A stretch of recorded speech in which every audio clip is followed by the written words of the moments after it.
CR101radio.com, podcasts, and more. 14. Wisdom as understanding. Proverbs 2:12-19. July the 19th, 1955. Good morning, friends. Last week, as we studied Proverbs 2, we saw that Solomon said, first of all, that we must search for wisdom under the surface of events and things, and second, it is the gift of God. This morning, let's look further into his analysis of wisdom. Now, the third point that Solomon makes about wisdom in verses 12-19 is that wisdom preserves us from evil society. Man lives in fellowship. The hermit is a contradiction. Man was born for society. He cannot live alone. And so the problem of man is this. There is nothing that draws him away from God more than the wrong kind of companionship, nothing that can destroy him more quickly than that, and yet he cannot separate himself from men. He cannot live, as it were, in a vacuum, as a hermit going into the desert to avoid temptation. In the early church, in the 3rd and 4th centuries in particular, the hermits arose. It was a powerful movement of the day and was more Greek than Christian. But the essence of it was this. The hermits, forerunners of monasticism, separated themselves from human society. They went into Asia Minor and especially into North Africa, into desert places and lived there. If they were unable to support themselves, they had people coming from town, making trips perhaps once a week to leave food for them. But if they came and left food for them, it was often at some point where no one could see them, so that the hermit lived without any contact with man. We have many of the records of these men, writings that they wrote. They went into the desert to escape temptation, to live a godly life, a perfect life. But when they went into the desert, they took themselves with them. And there in the desert, they underwent every kind of torment, every kind of temptation, and lived a more damnable life than a man could in the heart of the great cities of the time. Why? Because they could never run away from the sin that was in them, and so the whole history of the hermits is a sorry one. Man has to live in fellowship.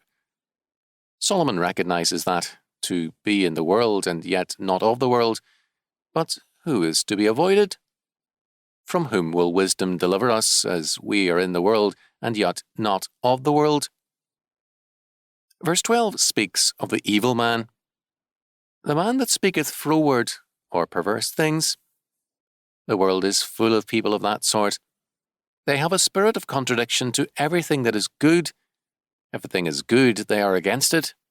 They hate passionately everything that is decent and godly. We are told of this type of man that he rejoices in evil, evil in himself and in others. This is his delight. And this kind of person, age after age, has been popular, especially so in our time. When you study the heroes of popular literature today, you see that the only kind of man who by and large is successful as a hero is an evil man. 9/10 of our literature glorifies that type of man. The more sophisticated, the more intellectual, the more literary a novel is, the more corrupt its outlook, the more it reveals that the hero of our time is hardly more than a gangster, a criminal, an outlaw. And even in the average family magazine, it increasingly is evident that the only man who can be a proper hero is one who has some real weaknesses, some real defects, because if he is a good man, the readers won't like him. There is a perversity about man today that makes it impossible for him to like one who is truly good, and so the purpose of wisdom is to deliver the believer, the wise one, from the way of the evil man who walks in the ways of darkness, who rejoices to do evil, delights in the frowardness of the wicked, whose ways are crooked and froward or perverse in their paths. And that type of person has a tremendous attraction to the younger generation. And Solomon's advice is all too timely in our day. Then the second thing Solomon says in regard to wisdom delivering us from evil companions in verses 16 to 20 is that it is, quote, to deliver thee from the strange woman, even from the stranger which flattereth with her words, which forsaketh the guide of her youth, and forgetteth the covenant of her God. For her house inclineth unto death, and her paths unto the dead. None that go unto her return again, neither they that take hold of the paths of life. That thou mayest walk in the way of good men, and keep the paths of the righteous. The first thing Solomon says about the strange woman is that she is false. False in three ways. She is false, first of all, to those she entices, the young men with whom she commits fornication or adultery. She lies to them. She flatters them. It is the nature of sin that it must lie. A sinner cannot help but lie. He will lie when it is pointless. He will lie when it will bring him no advantage. Sometimes when I talk to people of this sort, it amazes me the kind of stories they will tell, utterly pointless, no purpose to it but this: I can certainly lie to a preacher. And as I must be with them patient in all things, I cannot confront them too bluntly with the kind of people that they are. But they lie because they are sinners. It's their witness to the world. And the meaning of that witness is, see, I am as God. I can delude people. I can play with them. I can do as I please. The lie is the witness of the sinner. And so the adulterous woman is false, first of all, to those whom she entices. Second, she is false to her husband. And notice what the husband is called here: the guide of her youth. The husband is the guide of the wife, the guide of her youth and the guide of her age.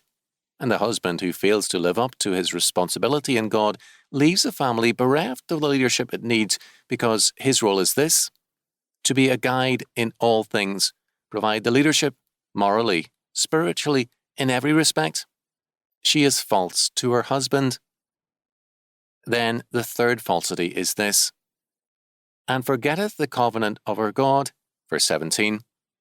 This is the basic falsehood. If we are forgetful of God, we are false to our Maker, false to the world, and false to our own nature as creatures. To be true to ourselves, we must be true to God. To have an understanding mind and heart, we must be obedient to the Lord. For the Lord giveth wisdom, out of his mouth cometh knowledge and understanding. 2:6.